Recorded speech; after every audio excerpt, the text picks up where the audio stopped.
What's good? This OG Bobby Billions from Oakcliff, Texas, and I came to pull up a chair with Terrell Thomas.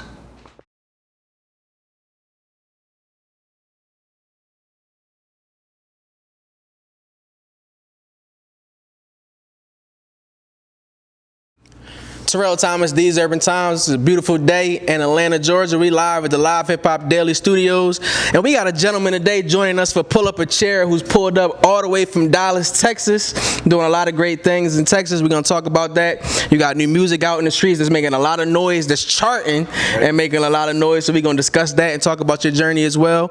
OG Bobby Billions, how you feeling today, good sir? I'm feeling good, man. Thank you for having me. Oh no, our pleasure. We appreciate you coming and joining us. What brings you to the A? Let us know what you got shaking and what brings you to the A. Man, I'm just out here moving around, shaking hands, getting to know the city. I'm not mad at that. Explain to our audience and give us a little more depth and insight about what the music scene is like in Dallas. A lot of people who haven't had the opportunity or the pleasure to come into your city. I've been there a few times. Beautiful city, great food, but great music as well. Talk to me about the music scene and what the music scene and setting is like in Dallas. The music scenes, we took a major loss in our city this last year with 3 passing away. That was one of the heavyweights in our city. Rest in peace, facts. RP3. But we just trying to shake back. Everybody's, we trying to shake back and take things somewhere even bigger than it was before. That's the plan. That's what we hoping we can do on my team with my team. A lot of people don't realize Texas is so big, and the support in the state and in those cities is so big. You can go platinum in those cities alone, in those pockets. When you were growing up, who were some artists that you were listening to, whether it was in Texas or not, but who influenced you and kind of showed you the way? When you think about home, we had in Dallas, we had Lucci and Chief, and then Houston, you had the Trader Truths, the Zeros, the Bun B's and Lil Flips. Some of my favorite artists though, I'm gonna have to go with I was always into the biggest. I was always into the Jay-Z's, the Kanye's, and more recent in the last few years, the Drakes and the Lil Waynes too. Those was my favorite artists, and that's who I feel like I got a lot of my influence from. Sonically. Okay. I can see some influence already because you mentioned some of those big dogs, and one thing that you have in common with those is that your record is doing things on Billboard and charting on Billboard. Your recent record, Outside, debuted on Billboard, and you also have a dope feature on there as well. Can you talk to me and my audience about that record, how it all came about, and your feeling debuting on Billboard, player? That's major. Yeah, man, shit. Outside, we just put that together for the project. That was one of the last songs I put together. I recorded for the project, and we used that. That was my first single. That's the first one we dropped, and so, it's just major that it's making all the noise it's making. It's really major. 3 reached out and got on the record, and then after that, Blueface. So we got a few different versions. All of them doing big things. It's an amazing feeling to be here. How did the record with Blueface come about? Did you just send it to him? Did y'all actually link in the studio? How did that go together? For sure. He just hit me in the DMs and was like, shoot it to me with an open verse. And I sent it to him, and a couple of days later he sent it back. A week after that, we in LA shooting the video. That's hard. Yeah, it happened fast. Boom. You describe your sound as more of a ghetto gospel. Explain to our audience what a ghetto gospel is, and why do you feel like that's how your sound is best symbolized? Because we from the hood, but shit, I still got that church influence. I was raised in church as a kid. My granny always would take me up to the church with her.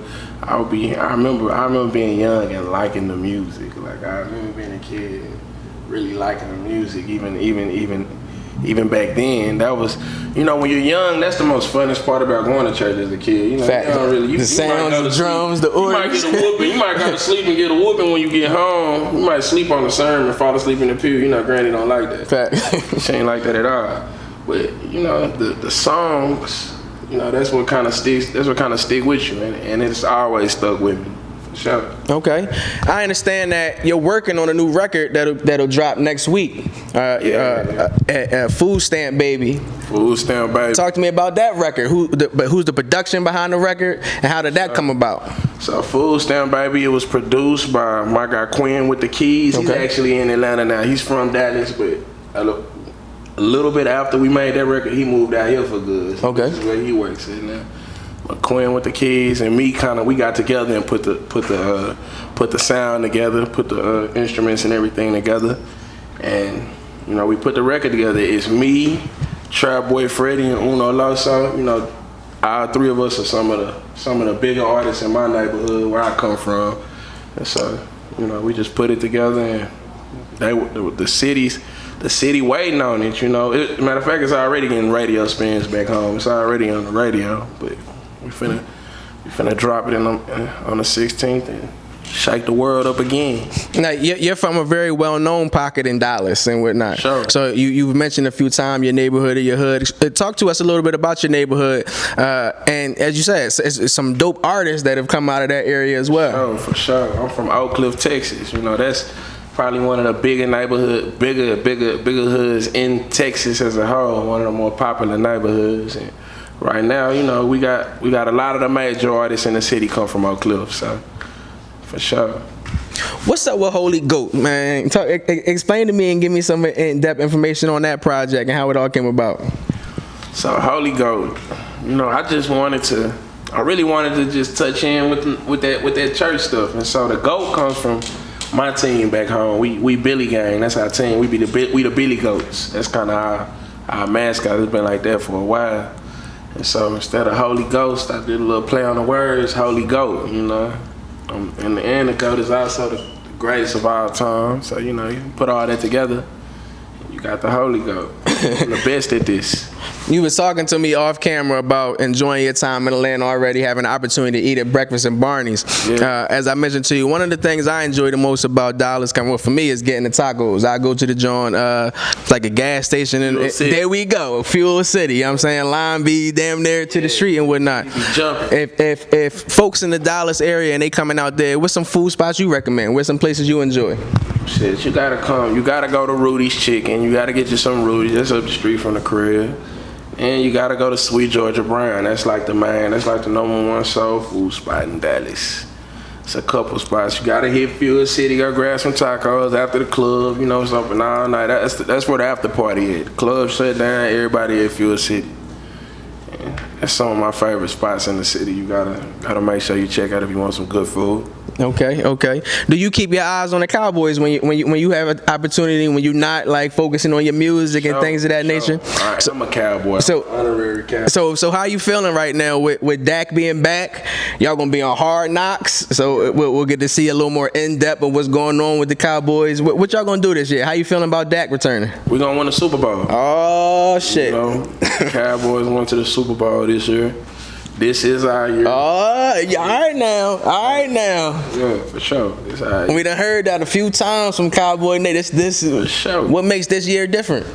This is just our year. This is it's always like that. Every year that's coming, it's our year. Oh, okay. It's our year until it's not no more. It's Cowboys. So what's your expectation? If you had to give a prediction on what their season would be, and remember we get an extra week as well. What do you got them falling this season? We're gonna be number one in the division for sure. Okay. We might take 3 losses.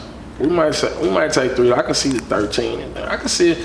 We might lose 3 games maybe. I was looking at the schedule. We might lose 3. I might see 3 L's on there. Okay. How do you feel like your city has been adapting, or how have they received the success that the Mavericks had with Luka Doncic? I've seen him try to tap into the hip-hop scene out there. Right. How do you feel about what the Mavs are doing, trying to tap into the scene and the product that y'all have in Luka? Man, Luka is different. He's one of, I don't think we've seen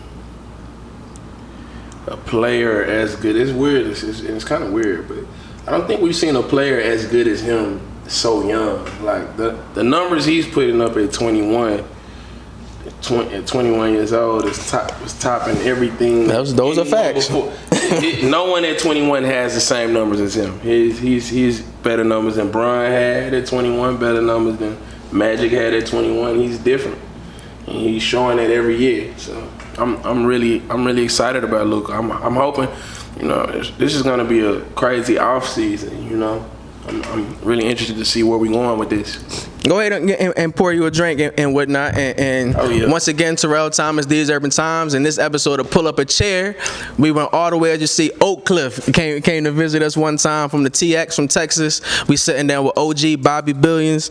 Once you pour a drink and get comfortable, I want to talk to you about the pandemic, because it affected people in different ways. And for some, it allowed them to tap into their creativity. For some, it allowed them to really tap into the hustler spirits or nature of them.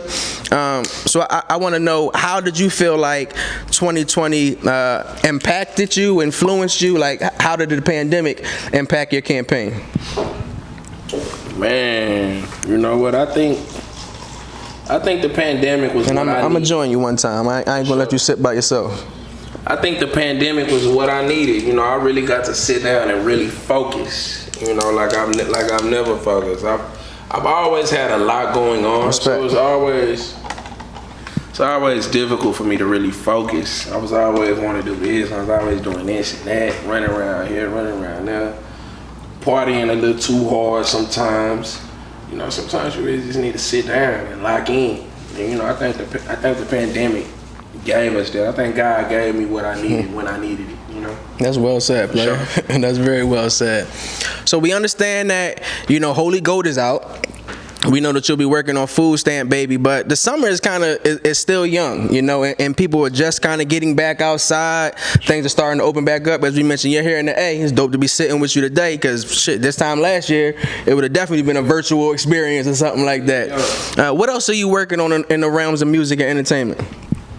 Really lately, I've really just been locking in on this project, and I have this one wrapped up. This Holy Goat 2 is wrapped up. It should be releasing within the next couple of months for sure. Okay. And after that, it's Holy Goat 3. Sure, we gonna keep making this good music, and we just non-stop. This is forever. Who are some of the producers, production, and who are some of the artists that we can look forward to hearing on Holy Goat 2? On Holy Goat, I kind of have I have my set people that I use. Okay. It's my people, a lot of my friends and stuff. But Bruce Wayne, shout out Bruce. A new artist that I just started working with out of Texas, his name Pharaoh. He got a few songs on the project. I got Queen, who did the Food Stamp Baby. These are kind of my go-tos. And then also I got one with Jew. Lil Jew made the beat that do our Megan stuff. That's somebody else I grew up. I've been knowing Jew over 10 years. We are from the D, so just my same. I got my little pocket of people I work with, and that's what we do. Okay. I also want to ask you something about something that it's kind of close to home. I'm not sure if you had a chance to really hear about it. I'm sure you probably have, because it's been all over headlines. The young lady in track and field, Sha'Carri Richardson. I know she's right from your neighborhood, or not from your neighborhood, from oh, she is. Okay. Yeah. I know she's from Dallas and whatnot. What were your thoughts initially, hearing about the unfortunate situation of her not being able to participate in this year's Olympics? I hate it. I hate it. I was really, we was really, where I'm from, we was really piped up about that. It really piped up to see one of our own go to the Olympics and win it all. But it's just a tough situation, man. I think they need to let her run, Yeah, I agree. They damn sure need to let her run, but I also think she gonna come out with so much fuel. She gonna put on for y'all for sure when she has the opportunity to. For sure. She gonna get out here and show the world some shit. With a vengeance. Facts. Those are hardcore facts. They say never bet against a black woman, and shit. I know Dallas is real as well, so I'm saying I'm gonna put my money on her every single time. Every single time. For sure. What do you expect from yourself this year as far as your music? As far as like your goal, your growth, what are you expecting to get from this year as you continue to put out music and you continue to get back out into the world and shake hands and kiss babies, as you mentioned? Man, if I get the whole world to hear this project, I'm going to get a Grammy. I respect the hell out of that. You gotta speak things into existence, player. Affirmations. For sure. If they tune in, we gonna win. For sure. I like that. Can you please let our audience know how they can check out your sound, how they can stay in tune with you via social media, how they can rock with your movement, and how they can support everything that you got going on? Man, y'all just Check my Instagram, my social media tag, OG Bobby Billions everywhere. Make sure y'all go listen to that Holy Go 1 if you haven't heard it already. Holy Go 2 is coming on the way. Make sure you go stream that Outside 3 mix and Outside mix with Blueface. And, just want y'all to hear more of what we got going on over here. You know what it is, Terrell Thomas, These Urban Times. Thank y'all for joining us. We always appreciate y'all time. Live from Atlanta, Georgia in the Live Hip Hop Daily studio. Once again, Oakcliff's own OG Bobby Billions. We appreciate your time. Yeah. Any way that we can support your movement, we're going to continue to rock with you, player. Keep doing your thing. Stay tuned. You never know who will be pulling up on us next.